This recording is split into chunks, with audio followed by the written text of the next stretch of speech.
Assalamualaikum warahmatullahi wabarakatuh. Perkenalkan, nama saya Milan Fatimah dari Tadris IPA B, dari kelompok 7, model penilaian kelas. Di sini kami akan mempresentasikan makalah kami yang berjudul Perencanaan dan Pengembangan Tes. Yang pertama yaitu pengertian dan landasan perencanaan tes. Pengertian perencanaan tes.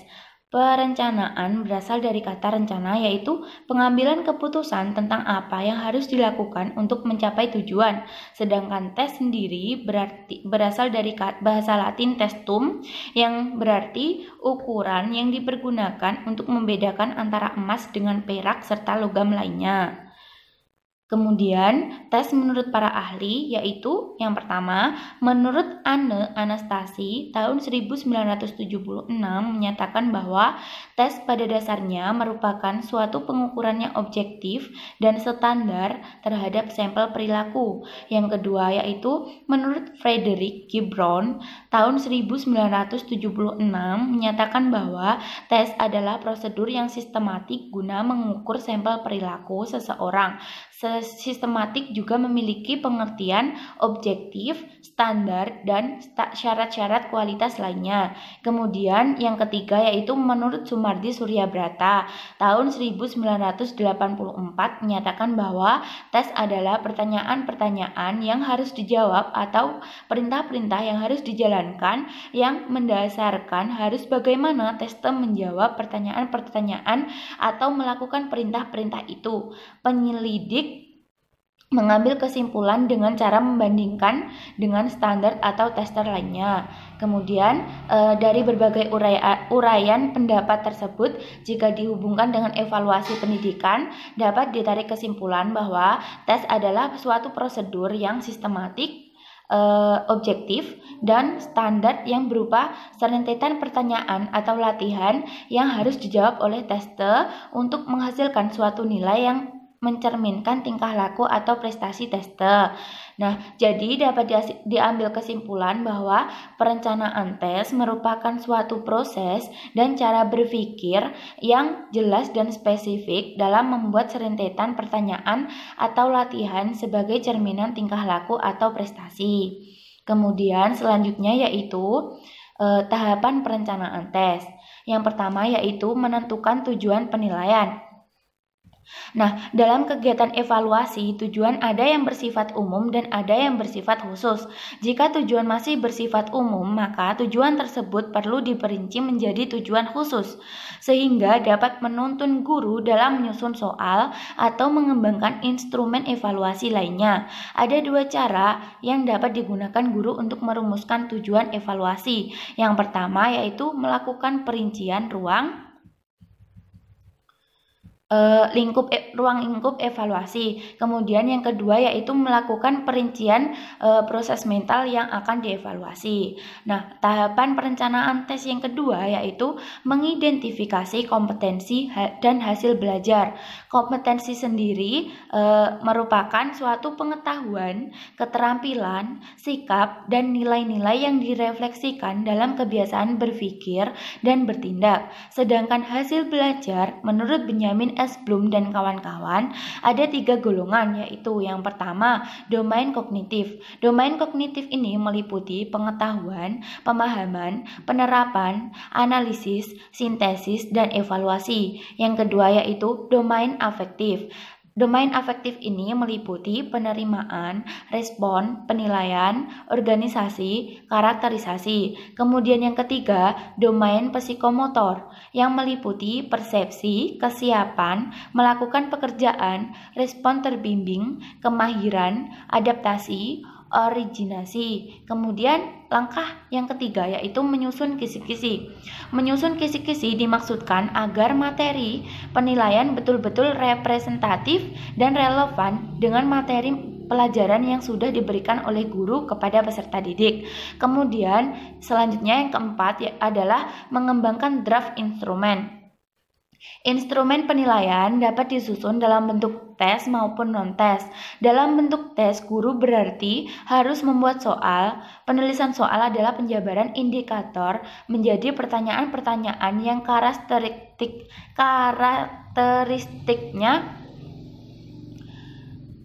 karakteristiknya sesuai dengan pedoman kisi-kisi dalam bentuk non-tes. Guru dapat membuat angket, pedoman observasi, pedoman wawancara, studi dokumentasi, skala sikap, dan lain-lain. Kemudian yang kelima yaitu uji coba dan analisa soal.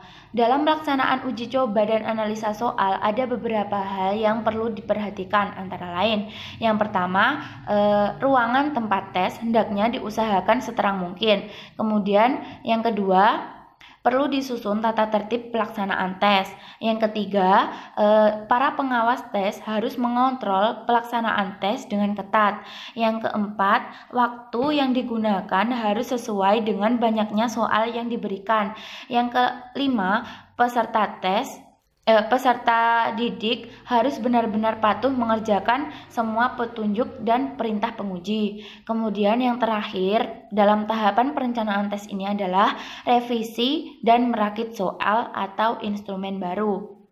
Langkah terakhir ini merupakan langkah yang sangat penting karena kegagalan dalam hal ini dapat berakibat fatal. Hal yang perlu diperhatikan adalah yang pertama, bahasanya harus sederhana dan mudah dipahami. Yang kedua, suatu soal tidak boleh mengandung penafsiran ganda atau membingungkan. Yang ketiga, cara memenggal kalimat atau meletakkan atau menata kata-kata perlu diperhatikan agar tidak salah ditafsirkan. Yang keempat, petunjuk pengerjaan. Petunjuk ini harus dituliskan sehingga jelas dan siswa tidak bekerja menyimpang menyimpang dari peraturan yang dikehendaki oleh guru. Selanjutnya akan dijelaskan oleh Mbak Indah Kurniasari.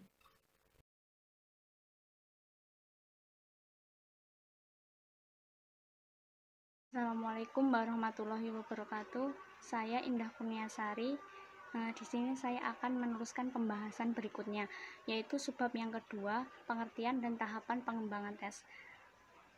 Adapun pengertian pengembangan tes, yaitu pengembangan adalah suatu usaha untuk meningkatkan kemampuan teknis, teoritis, konseptual, dan moral sesuai dengan kebutuhan melalui pendidikan dan latihan.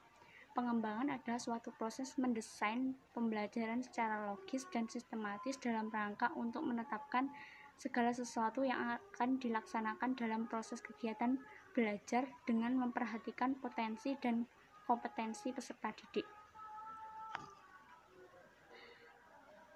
Tes secara sederhana dapat diartikan sebagai himpunan pertanyaan yang harus dijawab, pertanyaan-pertanyaan yang harus dipilih atau ditanggapi, atau tugas-tugas yang harus dilakukan oleh peserta tes dengan tujuan untuk mengukur suatu aspek tertentu dari peserta tes. Dalam kaitan dengan pembelajaran, aspek tersebut adalah indikator pencapaian kompetensi.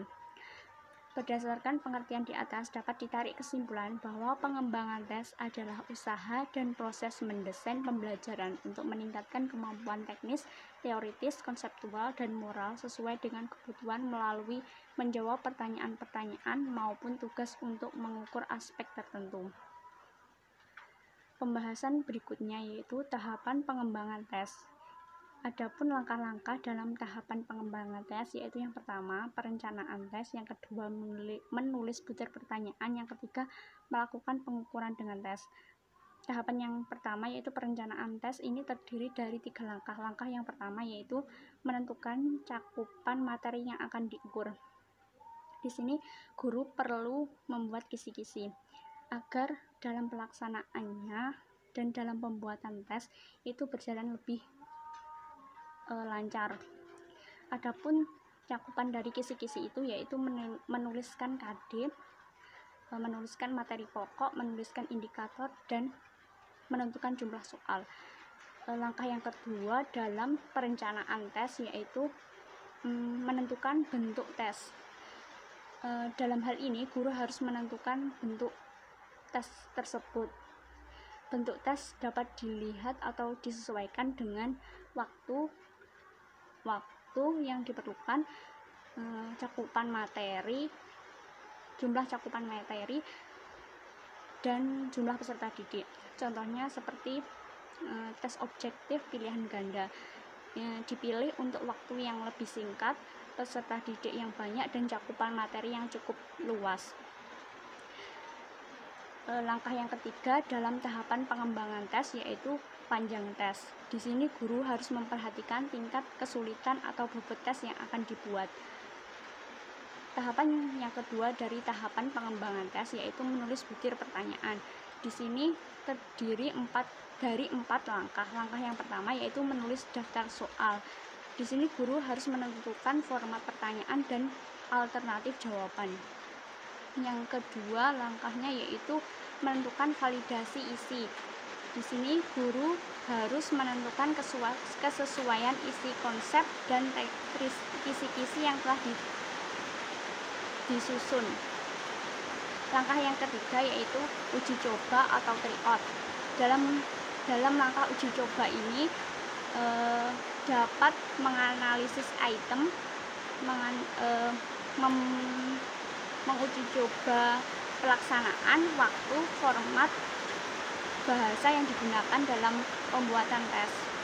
Langkah yang keempat yaitu revisi soal. Di sini guru atau orang lain dapat merevisi dalam hal eliminasi tes yang menurutnya jelek,